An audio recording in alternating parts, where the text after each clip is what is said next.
நண்பர்களே, ஏஷியன் பெயிண்டில் வர பியூ luxury would ஃபினிஷில் வந்து பார்த்தோன்னா சீலர் வந்து மிக்சிங் பண்ணுறது எப்படின்னு காட்ட போகிறேன். இதில் வந்து பார்த்தீங்கன்னா டீ குட் ஸ்டைலர் மிக்ஸ் பண்ணி அடிக்க போகிறேன்.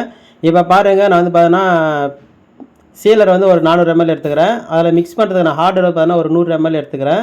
அதுக்கடுத்து வந்து பார்த்தீங்கன்னா இந்த பியூ தின்னர் வந்து பார்த்தீங்கன்னா அது ஒரு 100 ml வந்து எடுத்துக்கிறேன். இது மூணுத்தையும் நல்லா மிக்ஸ் பண்ணிக்கிறோம். இதில் வந்து பார்த்தா நான் ஸ்டைலர் ஊற்றுறதால டீ குட் ஸ்டைலர் பார்த்தீங்கன்னா ஒரு 50 ml ஊற்றிக்கிறேன். நம்ம கலர் எந்த அளவுக்கு தேவையோ அந்த அளவுக்கு வந்து பார்த்தோன்னா இந்த டீ குட் ஸ்டைலர் வந்து மிக்ஸ் பண்ணிக்கலாம். நான் வந்து பார்த்தோன்னா ஒரு 50 ml மட்டும் எடுத்துக்கிறேன். இப்போ இது எல்லாமே 4 பொருள் ஊற்றிருக்கேன். சீலரு, ஹார்ட்னரு, பியூ தின்னரு, அடுத்து ஸ்டைனரு. இது எல்லாமே 4த்தையும் ஒன்றா நல்லா கலந்து டோரை நல்லா தேய்ச்சி க்ளீன் பண்ணிவிட்டு சுத்தம் பண்ணிவிட்டு சீலர் வந்து ஃபஸ்ட்டு கோட்டிங் அப்ளை பண்ணுறதுல அதிலே கலர் கலந்து இந்த மாதிரி அடித்தா நம்மளுக்கு அதிலே ஒரு ஃபினிஷிங் கிடைக்கும்.